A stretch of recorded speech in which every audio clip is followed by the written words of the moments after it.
Hello guys, welcome to your YouTube channel विज्ञान में। और यहाँ पर बेटा मैं लेकर आया हूँ क्लास 12 साइंस का जो है मॉडल पेपर। जी हाँ, पूरा पूरा मॉडल पेपर है जो कि यूपी बोर्ड ने खुद इसको जारी किया था 2025 और 26 बोर्ड परीक्षा के लिए। अब आपका 2026-27 बोर्ड परीक्षा है। दोनों का सिलेबस सेम है, किसी प्रकार कोई कटौती नहीं किया गया है। सो प्लीज इसे तैयार कर लीजिएगा। एक बात ध्यान देना, मिलियंस ऑफ सब्सक्राइबर बेटा, पता नहीं कितने करोड़ बच्चों पढ़ा चुके हैं, पता नहीं है। और साथ ही साथ 10 सालों का पढ़ाने का एक्सपीरियंस है। विज्ञान वे के चैनल पे आपको विज्ञान का पूरा पूरा सिलेबस हम आपको दे रहे हैं, कंप्लीट सिलेबस। आपको एक भी रुपए कहीं खर्च करने की जरूरत नहीं है। आपको ये एक भी रुपए कहीं खर्च करने की जरूरत नहीं है। पूरा पूरा फ्री में कोर्स मैं विज्ञान वे पे करवा दूंगा। पूरा मैं सवाल करवा दूंगा, मतलब सब कुछ करवा दूंगा। क्लास 10 साइंस मतलब कंप्लीट, क्लास 10 साइंस मतलब शिवम, और शिव मतलब विज्ञान भी। इसकी मैं आपको बेटा गारंटी देता हूँ, ठीक है ना। अच्छा, ये कितने नंबर का आएगा बेटा? 70 नंबर का पूरा पूरा आपका पेपर रहेगा। 70 में से पास होने के लिए मात्र मात्र आपको बेटा 23 नंबर की जरूरत पड़ेगी। और ऑब्जेक्टिव रहेगा, हम वो सारे ऑब्जेक्टिव सब करवा देंगे, आपको बिल्कुल भी परेशान नहीं होना है। ओके, विषय कोड आपका ये है। 3 घंटे 15 मिनट का आपको समय मिलने वाला है। कुछ आप निर्देश दिए गए हैं। क्या है निर्देश, थोड़ा देख लीजिए। निर्देश ये है कि प्रारंभ के जो 15 मिनट मिलेंगे आपको, प्रश्न पत्र को पढ़ने के लिए क्या निर्धारित है। प्रश्न पत्र 2 खंडों में है, खंड अ खंड ब। खंड अ जो रहेगा और खंड ब, 3 उपखंड उपखंड है। प्रथम उपखंड, द्वितीय और तृतीय, ये 3 उपखंडों में क्या रहेंगे, विभाजित रहेंगे। प्रश्न पत्र में खंड अ में बहुविकल्पीय प्रश्न है, जिसमें सही विकल्प का चुनाव करके OMR सीट में नीले और काले बॉल पॉइंट पेन से में सही विकल्प वाले गोले को पूर्ण रूप से भरना है। खंड अ में बहुविकल्पीय प्रश्न हेतु प्रश्न के 0-1 अंक निर्धारित है, मतलब आपके 20 बहुविकल्पी हैं खंड अ में। इसके आपके 20 नंबर के आपके 20 बहुविकल्पी रहने वाले हैं। ओके, उसके बाद अगला देखेंगे बेटा, यहाँ पे क्या है। यहाँ पे फिर खंड ब में वर्णात्मक प्रश्न है। प्रत्येक प्रश्न के सम्मुख उसके निर्धारित अंक भी दिए गए हैं। खंड ब के प्रत्येक उपखंड के सभी प्रश्न एक साथ करना क्या है, आवश्यक है। प्रत्येक उपखंड नए पृष्ठ से प्रारंभ करना होगा, मतलब जितने भी उपखंड है आप उसको नए पृष्ठ से ही बेटा लिखना चालू करना। सभी प्रश्न करना क्या है बेटा, अनिवार्य है, जितने भी हैं। सबसे पहले बेटा पहला है बहुविकल्पी, मतलब कि जो जो भी है पूरा हम बताते चले जाएंगे। पहला है बेटा बहुविकल्पी, क्या है यहाँ पे, खंड अ बहुविकल्पी उपखंड पहला। निम्नलिखित प्रकथनों में से कौन सा कथन सही है। निम्नलिखित प्रकथनों में से कौन सा कथन बेटा यहाँ पे सही है। पहला है, निकट दृष्टि वाला व्यक्ति दूसरे की वस्तु को स्पष्ट देख सकता है। दीर्घ दृष्टि वाला व्यक्ति पास की वस्तुओं को देख सकता है। निकट दृष्टि वाला व्यक्ति पास की वस्तुओं को स्पष्ट से देख सकता है। और दीर्घ दृष्टि वाला व्यक्ति दूर की वस्तुओं को स्पष्ट देख नहीं सकता। एक बात ध्यान देना बेटा, जो निकट दृष्टि दोष होता है, निकट दृष्टि दोष वाला व्यक्ति निकट की वस्तुओं को देख सकता है, पास की वस्तुओं को नहीं देख सकता। आप कहेंगे गुरुजी ये तो निकट दृष्टि दोष है। बेटा निकट दृष्टि दोष में ही ये होता है कि जस्ट अपोजिट होता है। निकट दृष्टि दोष का मतलब होता है जो पास की वस्तु को देख सके, दूर की वस्तु को नहीं देख सके, तो उसे बेटा क्या कहते हैं, निकट दृष्टि दोष कहते हैं। सी वाला क्या हो जाएगा बेटा, राइट ऑप्शन हो जाएगा। अगला यहाँ पे प्रश्न है, अगला यहाँ पे प्रश्न है। प्रश्न बेटा क्या है यहाँ पे ध्यान देना, प्रतिरोधकता में कब परिवर्तन नहीं होता। पदार्थ परिवर्तित होने पर कोई मतलब नहीं है, ताप परिवर्तित होने पर कोई मतलब नहीं, मतलब कब परिवर्तित नहीं होता। तो हमारा पदार्थ को अगर परिवर्तित कर दे तो प्रतिरोधकता बदल जाती है। जैसे कि हमारा जो कॉपर होता है उसमें रेजिस्टेंस क्या होता है, कम होता है। ताप का परिवर्तन होने पर बदल जाता है, पदार्थ और ताप दोनों में परिवर्तन होने पर बदल जाता है। प्रतिरोधकता की आकृति में परिवर्तन होने पर उसमें किसी भी प्रकार का परिवर्तन नहीं होता। तो राइट ऑप्शन आपका सी वाला यहाँ पे हो जाएगा, सी वाला हो जाएगा। क्लियर है। अगला यहाँ पे प्रश्न है, क्या है प्रश्न, कोई प्रकाश किरण नीचे दर्शाए गए चित्र के अनुसार माध्यम ए से माध्यम बी में प्रवेश करती है, तो माध्यम ए के सापेक्ष बी का अपवर्तनांक बेटा क्या होगा। एक से अधिक होगा, एक से कम होगा, एक होगा, या फिर शून्य होगा। तो जब हमारा यहाँ से ए सी माध्यम बी में प्रवेश कर रही है तो यहाँ पे अपवर्तनांक क्या होगा, तो यहाँ पर बेटा 1 से कम होगा। क्या होगा? 1 से आपका कम होने वाला है। अगला यहाँ पे प्रश्न है, प्रश्न नंबर चौथा। क्या है? ऊंचे भवनों के शीर्ष पर लगे खतरे के संकेत लाल वर्ण के होते हैं। इन्हें दूरी से आसानी से देखा जा सकता है क्योंकि अन्य वर्णों की अपेक्षा लाल वर्ण का प्रकाश जो होता है धुएं तथा कोहरे द्वारा सर्वाधिक प्रकीर्णित होता है, धुएं तथा कोहरे द्वारा न्यूनतम प्रकीर्णित होता है, धुएं तथा कोहरे द्वारा सर्वाधिक अवशोषित होता है, वायु में तीव्रतम गति से चलता है। तो इसका राइट आंसर हो जाएगा बेटा बी वाला, धुएं तथा कोहरे द्वारा न्यूनतम प्रकीर्णित होता है। क्लियर है? आगे चले, बिल्कुल सर। चलिए, पांचवा प्रश्न है यहाँ पे क्या बोल रहा है, किसी अवतल दर्पण पर आपती सूर्य की किरणें दर्पण के सामने 15 सेंटीमीटर की दूरी पर अभिसारित होती हैं। इस दर्पण के सामने इसी बिंब को कहाँ रखें कि इसका समान आकार का प्रतिबिंब बने? दर्पण से 15 सेंटीमीटर की दूरी पर, दर्पण से 30 सेंटीमीटर की दूरी पर, या फिर दर्पण से 15 सेंटीमीटर तथा 30 सेंटीमीटर दूरी पर, या दर्पण से 30 सेंटीमीटर की अधिक दूरी पर। तो ध्यान देना बेटा, हम यहाँ पे रखेंगे दर्पण से 30 सेंटीमीटर की दूरी पर। अगला प्रश्न है यहाँ पर, क्या है? छठा प्रश्न है जो, किसी विद्युत बल्ब का अनुनादांक 220 वोल्ट और यहाँ पे 100 वाट है, जबकि इसे 110 वोल्ट पर प्रचारित करने पर तथा इसके द्वारा उपभोग शक्ति कितनी होती है? 100 वाट, 76 वाट, या फिर 50 वाट, या फिर 25 वाट। तो ये हमारा 25 वाट हो जाएगा। कितना हो जाएगा बेटा?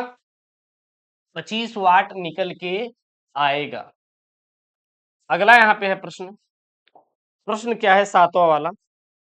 क्या बोल रहा है, यदि चित्र की व्यवस्था में प्लग से कुंजी निकाल मतलब निकाल दें, यानी परिपथ को खोलकर क्षैतिज तल पर एबीसीडी पर चुंबकीय क्षेत्र रेखाएं खींचे तो ये रेखाएं होंगी। यहाँ पे चित्र है, ये फिगर है।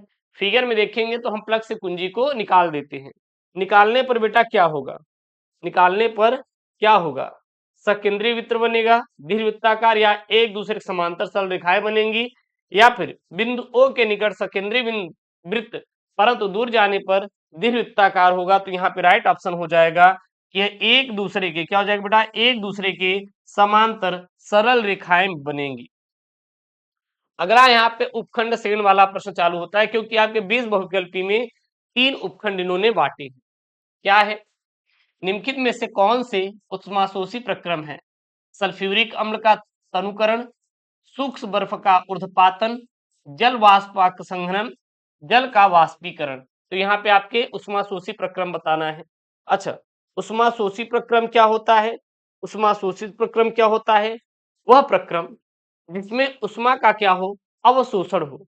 क्योंकि जल जो होता है हमारा वाष्प में तभी बदलेगा जब उसको हम हीट देते हैं। जब हम हीट देंगे तभी तो उष्मा में बदलेगा। तो वो क्या कहलाएगा? उष्मा शोषी प्रक्रम, जिसमें उष्मा की आवश्यकता होती है उष्मा शोषी प्रक्रम कहते हैं। उष्मा छेपी जिसमें उष्मा निकलती है उसमें उष्मा छेपी प्रक्रम कहते हैं। तो ये हमारा क्या? उष्मा शोषी, जिसमें क्या होता है उष्मा का यहाँ पे ग्रहण किया जाता है, यानी कि हीट ऑब्जर्व होती है। तो डी ऑप्शन क्या हो जाएगा? राइट आंसर हो, सॉरी, अच्छा अच्छा अच्छा, एक सेकंड। ओके ओके, हाँ चलिए देखिए। और क्या है यहाँ पे? सल्फ्यूरिक अम्ल का तल्पकण, ये भी नहीं है। यहाँ पे ऑप्शन एलिमिनेट करना है। जलवाष्प का संघनन, ये भी नहीं है। सूक्ष्म बर्फ का ऊर्ध्वपातन, यानी सूक्ष्म बर्फ को जब हम हीट देंगे, हीट देते हैं तभी तो ये ऊर्ध्वपातन बदलेगा। साथ ही साथ जल का वाष्पीकरण, जब हमें हीट यहाँ पे दिया जाता है तो जल जो होता है वाष्प में बदल जाता है। ठीक ना? संघनन से कोई लेना देना नहीं है। यानी कि यहाँ पर कौन कौन सी हो जाएगा? दूसरा और चौथा क्या हो जाएगा? ऑप्शन सही हो जाएगा। दूसरा और चौथा ऑप्शन सही हो जाएगा, यानी कि डी ऑप्शन क्या बेटा यहाँ पे राइट है। डी ऑप्शन क्या यहाँ पे राइट है। अगला यहाँ पे प्रश्न है 9 वाला। 9 नंबर वाला क्या है देखना बेटा यहाँ पे, कॉलम ए में दिए गए प्रकृति स्रोत का सुमेलन कॉलम बी के दिए गए उनके अम्लों से कीजिए। मतलब कि आपको बताना है कि किसमें क्या पाया जाता है। जैसे कि हमारा संतरा में क्या पाया जाता है बेटा? सिट्रिक अम्ल पाया जाता है। संतरा में कौन सा अम्ल पाया जाता है? सिट्रिक अम्ल। इमली में टार्टेरिक अम्ल, कहाँ बेटा? इमली में टार्टेरिक अम्ल पाया जाता है। इमली में कौन सा अम्ल पाया जाता है? टार्टेरिक अम्ल। संतरा में सिट्रिक अम्ल, इमली में टाटेरिक अम्ल, उसके बाद टमाटर में ऑक्सैलिक अम्ल पहला, तो बेटा सिरका ऑप्शन डायरेक्ट एलिमिनेट हो जाएगा, एसिटिक अम्ल। तो यहाँ पे पहला का हमारा जो हो जाएगा तीसरा ऑप्शन, ठीक है, पहला का तीसरा, ये तो ऑप्शन हमारे एलिमिनेट हो गए, ये ऑप्शन मेरे एलिमिनेट हो गए। पहले का तीसरा ऑप्शन सिट्रिक अम्ल, सिट्रिक अम्ल किसमें है बेटा हमारा, पहले का तीसरा, ये भी सही है, ये भी सही है। उसके बाद इमली में बेटा टाटेरिक अम्ल, दूसरे का चौथा, दूसरे का चौथा, ये भी नहीं है, तो ये बेटा हमारा क्या हो जाएगा, राइट हो जाएगा। अब मिला लीजिए, तीसरे का भैया दूसरा एसिटिक अम्ल, टमाटर में ऑक्सैलिक अम्ल, तो ये ए वाला ऑप्शन क्या हो जाएगा बेटा, राइट हो जाएगा, ए वाला ऑप्शन क्या हो जाएगा, राइट ए हो जाएगा।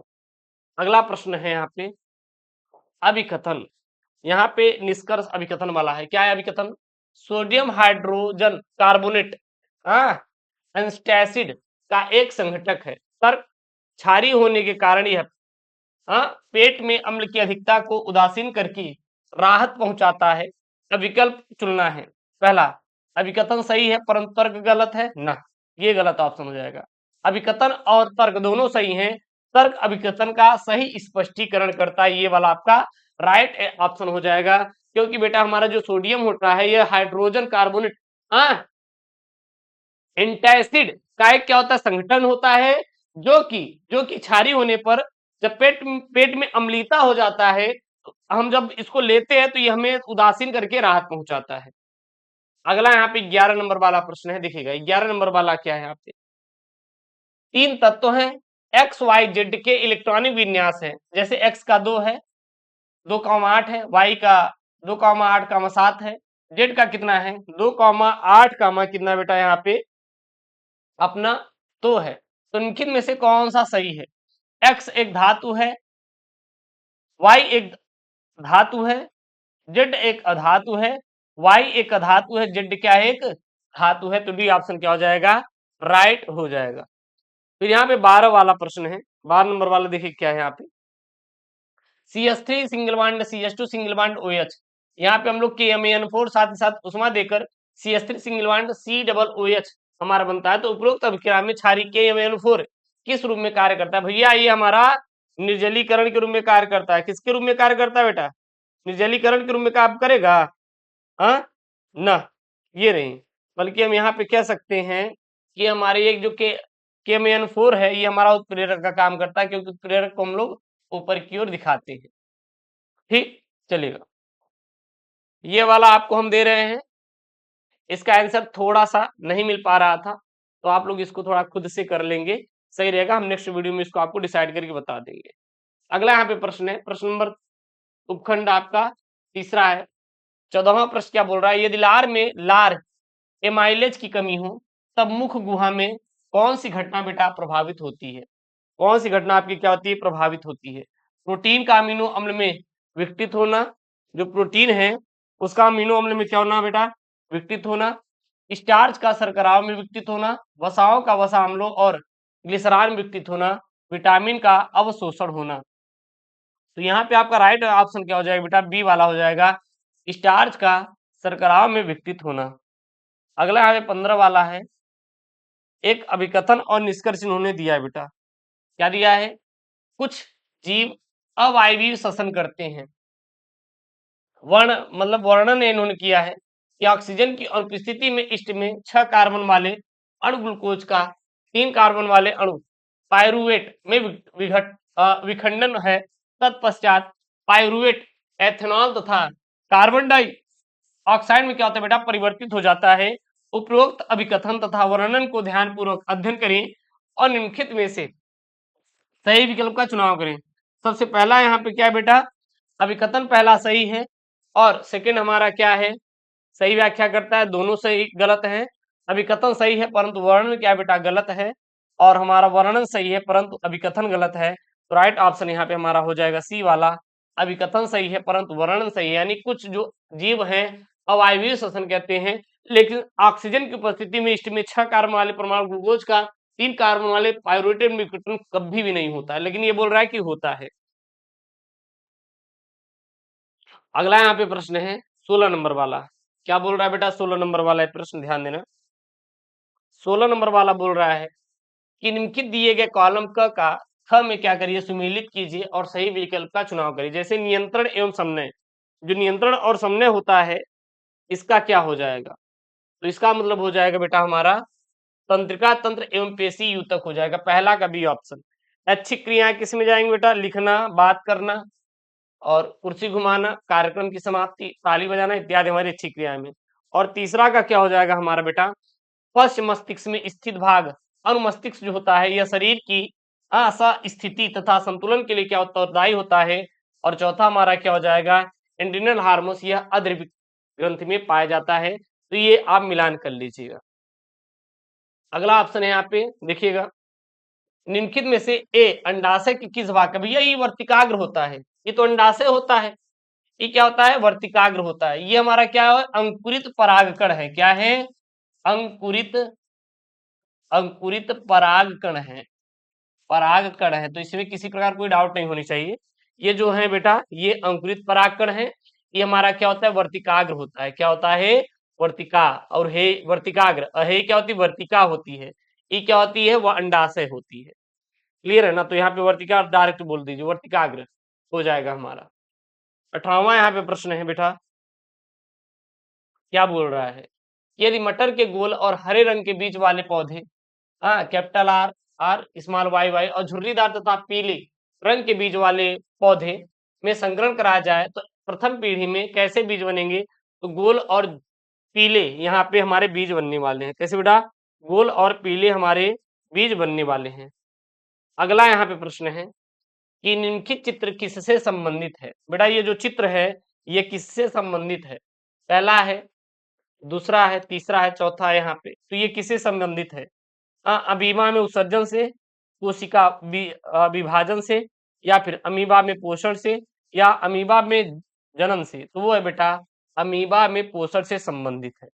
अगला प्रश्न यहाँ पे, ऊर्जा का जो प्रवाह है वो होता है, ऊर्जा का प्रवाह बेटा कैसा होता है, तो यह एक दिशिक होता है। ऊर्जा का जो प्रवाह होता है हमेशा हमेशा एक दिशिक होता है, याद रखना।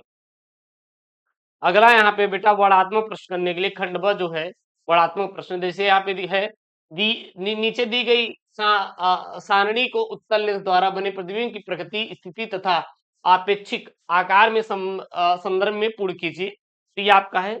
अब इसको हम लोग जब फुल सॉल्व करेंगे तो वहां पे हम इसको करवा देंगे, आप इसको स्क्रीनशॉट कर सकते हैं। फिर यहाँ पे अगला प्रश्न है, यहाँ पे क्या बोल रहा है, वर्षा के पश्चात आकाश में इंद्रधनुष का निर्माण की प्रक्रिया का सचित्र वर्णन कीजिए। निम्नलिखित चित्र को देखकर दिए गए प्रश्नों का आपको उत्तर देना है कि ये भैया उपयुक्त जो चित्र है किस नियम से संबंधित है। हस्त की तर्जनी उंगली क्या दर्शाती है, माध्यमा क्या दर्शाती है, और इस नियम के अनुसार अंगूठा किस ओर संकेत करता है। फिर यहाँ पे चौथा का ए है, भू संपर्क तार का क्या कार्य है, धातु के आवरण वाले संधारित्रों में भू भू संपर्कित करना क्यों आवश्यक है, विद्युत धारा का तापीय प्रभाव क्या है, संक्षिप्त रूप से स्पष्ट करना है।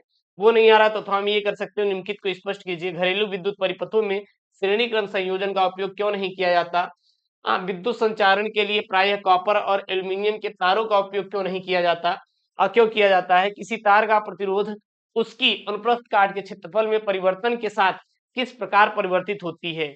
और फिर यहाँ पे उपखंड जो है सेकंड का हमारा है कि एक यौगिक सी अणुसूत्र C2H4O2 सोडियम धातु से क्रिया करके एक यौगिक R बनाता है तथा एक गैस मुक्त होती है जो पॉप धन के साथ जलती है।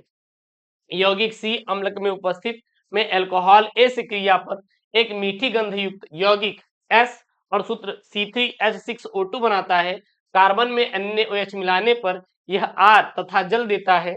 तो जो यस है हमारा NaOH विलयन से अभिक्रिया करके पुनः R तथा A देता है, CrAs के पहचान कीजिए।